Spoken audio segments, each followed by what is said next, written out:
ಇದೀಗ ಈ ಕ್ಷಣದ ಹೆಡ್ಲೈನ್ಸ್.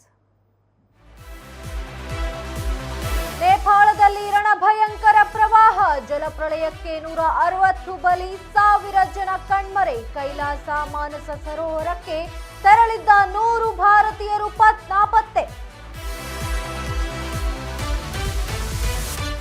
ಮೈನರ್ ಸಂಪುಟ ಸರ್ಜರಿಗಾಗಿ ಕೆಲವೇ ಕ್ಷಣಗಳಲ್ಲಿ ಡಿಕೆಶಿ ದೆಹಲಿಗೆ. ಇಂದು ಮಧ್ಯಾಹ್ನ ಸುರ್ಜೇವಾಲಾ ಭೇಟಿ. ನಾಗೇಂದ್ರ ರಾಜೀನಾಮೆ ವಿಚಾರವೂ ಪ್ರಸ್ತಾಪ.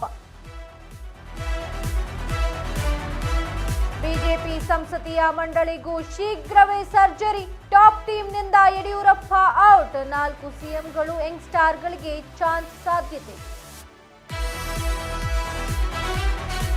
ಕೆಪಿಎಸ್ಸಿ ಪಶುವೈದ್ಯಾಧಿಕಾರಿಗಳ ನೇಮಕಾತಿಯಲ್ಲಿ ಅಕ್ರಮ. ಇಂದು ಸಾಹುಕಾರ್ ಜ್ಞಾನೇಂದ್ರಗೆ ಸಿಐಡಿ ವಿಚಾರಣೆ.